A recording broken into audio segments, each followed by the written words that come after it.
It's time now for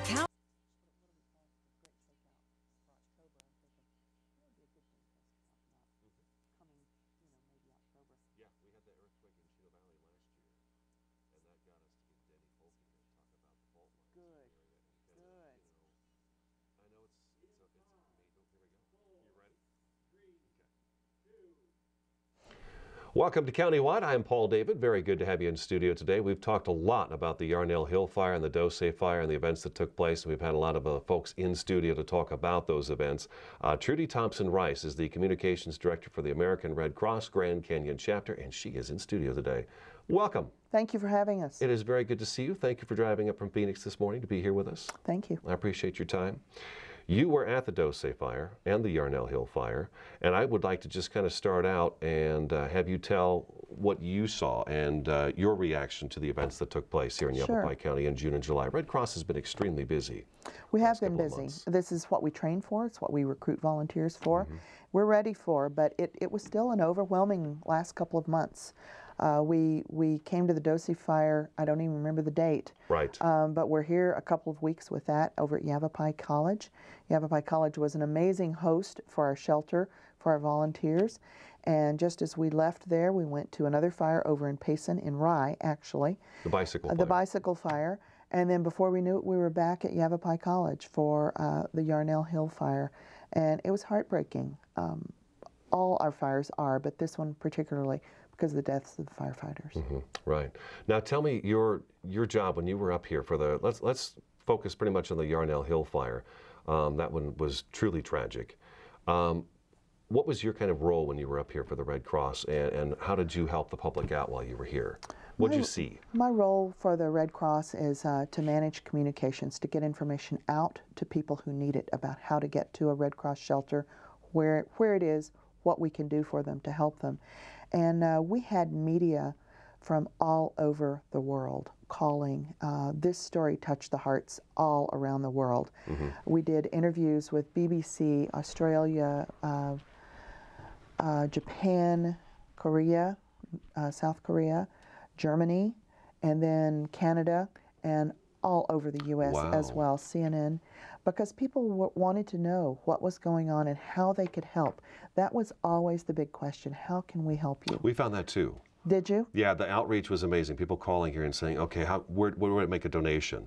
So we wound up setting up, a page on our webpage that had the different donation locations. Thank you for doing that. Yeah, and then we had it also, on the air as well. Sure. Now, you actually went down into the Yarnell Hill fire while the fire was still going on. I did. I was in Wickenburg and as well as in Prescott at the shelter there, and then went down into the burn area, and it's beyond words. You cannot express the emotion that is coming over everyone who sees it, because it looks like a moonscape. It's scary, it's tragic, and it's people's homes are one thing, but then when there's loss of life, that is a whole nother level of emotion. And we were managing the shelters as well as managing the Red Cross support to the firefighters' deaths. And there was a huge role for our mental health volunteers to assist with families just needing to talk, needing to tell their stories. People that we would see in the shelter who may not have known anybody personally, but they knew someone who knew someone. And people need to tell their story over and over to just process what's happened to them and what they're dealing with. And it goes on for a long, long time after the initial event. How are you notified that it's time for you to show up again? We work very closely with the County Emergency Manager's Office. Denny Folk is really, really a strong partner with the Red Cross, and he gave us a call and let us know we have an 800 number that is a 24-hour answering service that it's never unmanned, and a call to that number alerts all the people within the Red Cross who need to respond. So we began to get ready. We were on standby starting on Friday with that fire, with the Yarnell Hill fire, and then we were activated on Sunday. And so we had volunteers in place, on alert. We have what we call a shelter trailer that is in Prescott that's got all the immediate supplies to open a shelter: cots, blankets, coffee pot, the good old Red Cross coffee pot, and all the pieces and parts that we need to put a shelter together. Had a previous agreement with Yavapai College. We had, in fact, just had a drill there with them this spring on what it would be like to open a shelter there. So that was very timely. And our volunteers know what to do. You know, we start locally. Every disaster starts in somebody's backyard. And then as it scales up, we call in surrounding troops, and they come in to support us. And at the end of this response in Yarnell, I believe we had about 450 Red Cross volunteers on scene. About half of those were local from the Grand Canyon chapter. The other half came from all over the U.S. and Canada. I did not realize that people were coming from out of state. Right. We had people here from Hawaii. Oh, really? Right. And we had Red Cross vehicles, those big ambulance-looking vehicles. We call them emergency response vehicles, ERVs. And we had 35 of those here from all over the U.S. And they drove in from Pikes Peak, they drove in from L.A., San Diego, Amarillo, Texas, Dallas, Texas, with volunteers. And it's a slow, arduous drive in one of those big old trucks. But they got here, they started out moving on Sunday, and they were all here in time for the service on Tuesday, because Red Cross provided water, snacks, emotional support out of those vehicles at the memorial service. At the memorial service, and then at all of the funerals, the private funerals following. You went down into Yarnell Hill, and you were doing some door-to-door as well.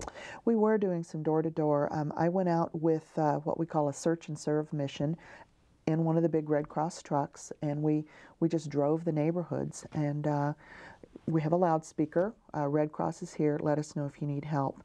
And a lot of people came out of their homes. The homes looked untouched at this particular story I'm about to tell. House looked fine, but she had lost her electricity, her phone service as a result of the fire, and her water.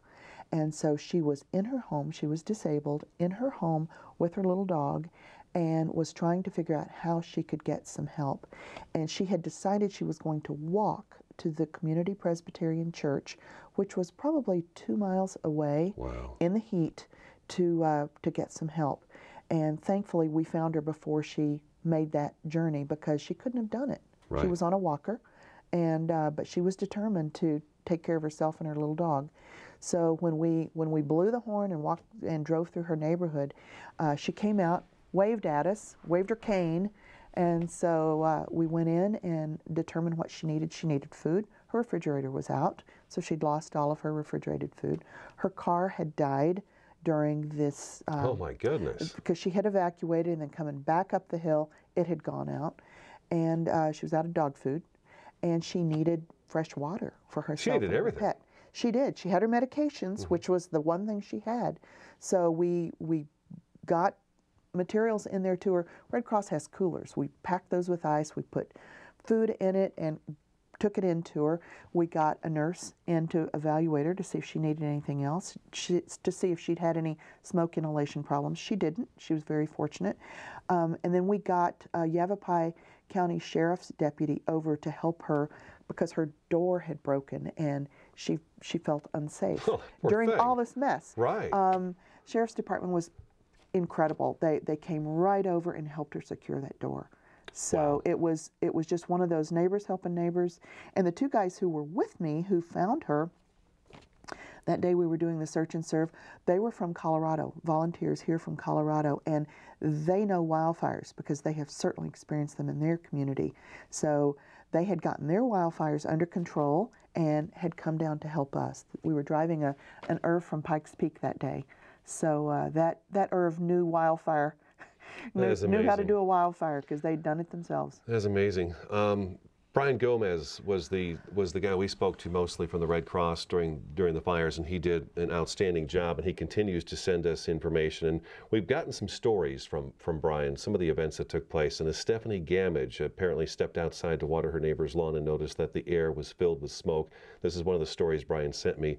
She says, "I was here and didn't even know there was a fire." Gamage said from her Yarnell home, "I was watching TV and was on the phone with my daughter, and I went out to see if I needed to water the lawn. I saw smoke, and a neighbor told me they were evacuating. It was very smoky and scary." She nursed her broken down car on the street to evacuate, and she said she saw a lot of flames in the rearview mirror. What a scary. Can you imagine? No, I can't. Can you imagine? And you know that your life depends on you getting out in time. And you don't have time to think it through. You don't have time to gather up stuff. That's why we ask people, really think it through before it happens. Whether it's a flood, a house fire, or a wildfire, think it through. What would you do? And we'll come back. We need to come back. We need to take a break, but we need to talk about being prepared because a lot of folks just weren't ready for this because, you know, we all think it's not going to happen to me. Sure. Trudy Thompson Rice is in studio today from the Red Cross Grand Canyon chapter. The number is 602-336-6660 or redcross.org/GCC. This is Countywide. We'll be back in just a couple minutes. Having a fire escape plan is very important to keep your family safe and together in the event of a fire. When you awake to the sound of a smoke detector and smoke in your room, don't stand straight up. Carefully roll off your bed and stay low under the smoke. If your door is shut, feel the door with the back of your hand. Slowly open the door if no heat is felt. Always stay low until you get to the outside of your home. Always have 2 ways out of your house and a specified meeting place somewhere outside your home. Home escape plans should be drawn up and rehearsed on a regular basis. This could be the difference between life and death if caught in a fire. Here in northern Arizona and throughout Yavapai County, people count on Orkin Pest Control. With over 100 years of combined experience, nobody knows how to protect your home or your business from harmful or annoying pests like the Orkin Man. To start service, contact your northern Arizona Orkin Pest Control. In the Verde Valley, call 567-5100. or Orkin Pest Control in the Prescott area at 775-8772. Move over, AZ. Arizona's move over law requires you to move over or slow down when you drive past any vehicle pulled over with flashing lights. Any vehicle means emergency responders, roadside assistance, law enforcement, highway crews, even stranded motorists. Ignore the law and you could pay a fine. Remember, every vehicle, every time. Move over, AZ. Sponsored by ADOT in partnership with the Arizona Broadcasters Association and this station.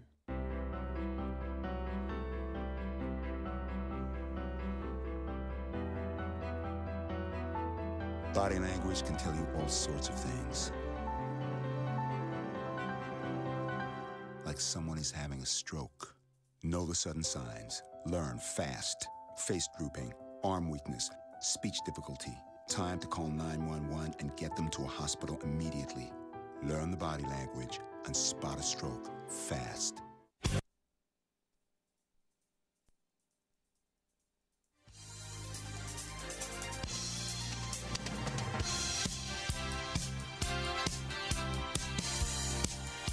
Welcome back to Countywide. Good to have you along. The Red Cross in studio today. We can give you some information. The number is 602-336-6660 or redcross.org/GCC. That's the best place to go to make a donation to the Red Cross. It is. Trudy Thompson Rice is in studio today. We want to make sure folks are prepared. I've told you before the show, we've done this show many times about the 3 Ps? Right. People, pills, pets. Right. And papers. Papers. maybe it's 4 Ps. 3 or 4. Maybe it's 3 or 4 Ps. But you got to have all those Ps together. And when you're going to be evacuated, and I remember during the Dose fire and in the Yarnell Hill fire, I'm sure when the Yavapai County Sheriff's Office came up and knocked on that door and said it's time to go. It's time to go then. People were like, oh no. Right. Because we don't think it's going to happen to us. We don't. So did you see that when you had folks coming in that were evacuated from their homes? We did. We did see a lot of that. One of the main things to think about is you may be prepared today, but 6 months from now, your needs have changed. Your medications have changed a little bit. Maybe your kids have grown. They're out of that formula. They're out of that diaper size. So think through, make it a regular thing, like once a month. Think through, what am I going to need to have ready to grab and go? And think about, what if an evacuation hits while you're at work, your kids are at school, the family is not in the family home. Think about all those things and have them ready. That's a very good point. Medications is a big piece of what people need to think about. If you are caring for an elderly family member, have that person's medications together with you. And you know something else we don't think about in a wildfire or in an emergency of any kind? Often our cell phones die. Cell phones towers are taken out in an emergency. Our chargers aren't with us. Be sure you've got your charger. Have your car charger with you. But in the event that that cell phone goes down, have all your phone numbers written down somewhere and have them in your wallet. Don't depend on that little electronic wonderful device to save you, because you may not know grandma's phone number. It's in that phone, and if you don't have it written down somewhere, you can't reach her. That's a really good point. Yeah, cell phones do die and relatively quickly too. I think my wife charges hers every single day because it does drain the battery. There you go. Now, you mentioned you had some folks show up and they've got their pills in their Monday through Sunday box. Right, right. And the evacuation may happen on Thursday, so they've only got 3 pills or 3 days of pills left. So have a written copy of your prescriptions with you in your wallet, and then also bring the bottles with you. Just grab them all, have them in a big Ziploc, and bring them with you, because Red Cross nurses can really move mountains and get you an emergency supply. Well, we have volunteer RNs and LPNs throughout the state who are on call, and if you are in a shelter or just affected by a disaster and have lost access to your medications or maybe a walker, wheelchair, or breathing machine, Red Cross nurses will talk to you, talk to your physician, talk to your insurance company, and get an emergency reissue for you. And Red Cross can help you pay for that if you don't have the money to pay for it. So we can pretty much move those mountains for you, but it's better for you if you've got them with you. Okay, so make sure all that stuff is ready to go at any time, because you never know. You never know. YCSO is going to knock on your door and say it's time to go. Absolutely. I think we were all surprised to have the Dose fire the way it was. And then it was just about out, and I think everybody kind of sat back and took a deep breath, and then the Yarnell Hill fire kind of started out as such a small little thing, and no one was really concerned about it, but then it changed in just a matter of actually hours, minutes. It did. It did. And during the Yarnell Hill fire response, Red Cross had a fire in Kingman, the lead fire, a shelter open, and then we also had one over in Kearney. That was the Shipman fire. So we were managing multiple locations within our state, which really stretched our capacity. We got it done, but we need more volunteers. That's what I would like you to help me do. Yes, yes. Let's talk about that next. Tell me about that. Red Cross volunteers are all kinds of people, all walks of life, all ages and stages. And if you think you've got what it takes, which means a willing heart, want to serve, and you're willing to learn some new skills, go to redcross.org, hit the volunteer button, and check it out. There's a good way you can kind of browse through it, see what kind of opportunities are available. We have people from all walks of life. We have a retired judge who drives a food truck for us. We have retired physicians who come in and offer their medical services. We've also got retired physicians who come in and manage a shelter for us, unrelated to their medical skills. So volunteering is a good way to either use skills that you've used all your life in your professional career, or learn some new ones. How much time does it take? You know, you can donate as much time as you want or as little as you want. We ask for about 15 hours every 3 months as a minimum to stay active. And our disaster action teams go out to home fires regularly. We've got an East Valley team right now working a fire in Mesa. Some 5 adults and 2 children were displaced overnight when their home burned. So those volunteers probably went from the fire on to work this morning because they went out way early this morning. I have to say, your guy Brian is probably some of the reasons we find out about some of the fires that happen up here before we get a chance to call the fire departments, because Brian will say, Red Cross responded to such and such an address in Dewey Humboldt, and you know, we're helping 3 adults and 2 children in a home. Right. You know, I'm glad to hear that we're helpful with that, because he's awesome. He is awesome. Yeah. He is absolutely awesome. We are really committed to letting you guys know what we're doing, because that helps you do your jobs, and it helps tell the Red Cross story, because when your community, your listeners know that we're out there serving their neighbors, then maybe they'll think, gosh, I'd like to help them do that. Mm-hmm. And we need everybody. You can't just volunteer with the Red Cross, show up and be a volunteer. You need training. We do a background check, so we're sure that the clients we serve who are having the worst day of their lives, if they just lost a home, we make sure that they're safe. The people we send to them are safe people, the Red Cross volunteers, because that Red Cross is a very trusted symbol, and it will open doors, it will move mountains for people. Let's take another break. For all this, the best place to go is redcross.org/GCC. redcross.org/GCC. You can also call 602-336-6660. Trudy Thompson Rice in studio today. We're talking with the Red Cross. I'm Paul David. This is Countywide. We'll be back in just a couple minutes.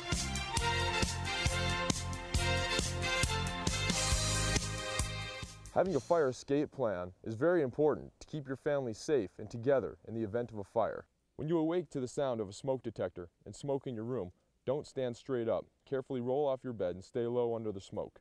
If your door is shut, feel the door with the back of your hand. Slowly open the door if no heat is felt. Always stay low until you get to the outside of your home. Always have 2 ways out of your house and a specified meeting place somewhere outside your home. Home escape plans should be drawn up and rehearsed on a regular basis. This could be the difference between life and death if caught in a fire. Here in northern Arizona and throughout Yavapai County, people count on Orkin Pest Control. With over 100 years of combined experience, nobody knows how to protect your home or your business from harmful or annoying pests like the Orkin Man. To start service, contact your Northern Arizona Orkin Pest Control. In the Verde Valley, call 567-5100 or Orkin Pest Control in the Prescott area at 775-8772. Move over, AZ. Arizona's move over law requires you to move over or slow down when you drive past any vehicle pulled over with flashing lights. Any vehicle means emergency responders, roadside assistance, law enforcement, highway crews, even stranded motorists. Ignore the law and you could pay a fine. Remember, every vehicle, every time. Move over, AZ. Sponsored by ADOT in partnership with the Arizona Broadcasters Association and this station.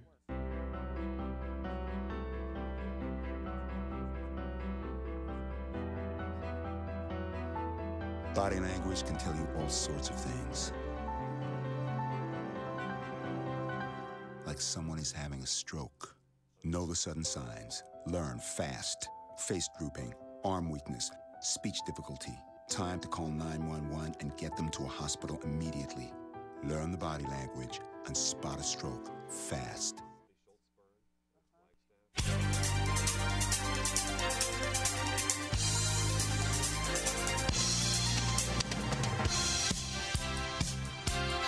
Welcome back to Countywide. We're going to talk about a little bit more about volunteering for the Red Cross. And Brad had a question for you.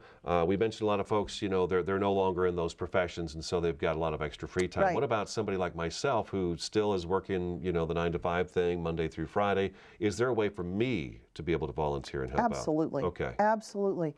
We have all kinds of opportunities for someone like you or for someone just coming into the workforce or for a teen who is looking to kind of determine his or her path in life.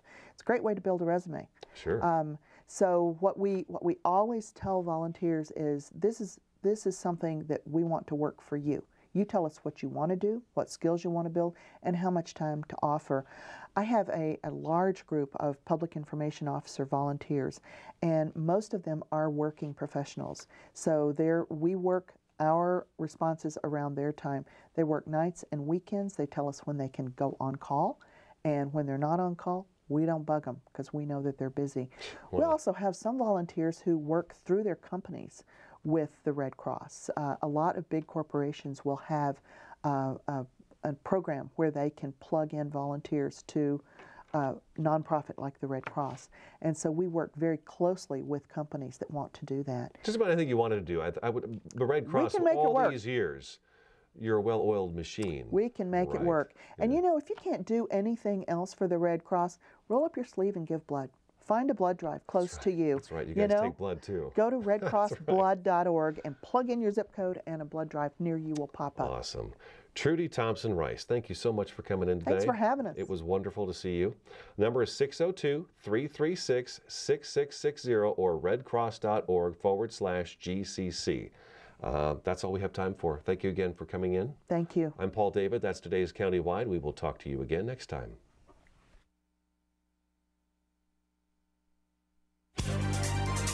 This has been Countywide, a special presentation of Yavapai Broadcasting News. Listen in each Tuesday and Thursday as we tackle the hot topics and talk to the decision makers across Yavapai County. That's Countywide with Brad Miller and Paul David each Tuesday and Thursday on this Yavapai Broadcasting station.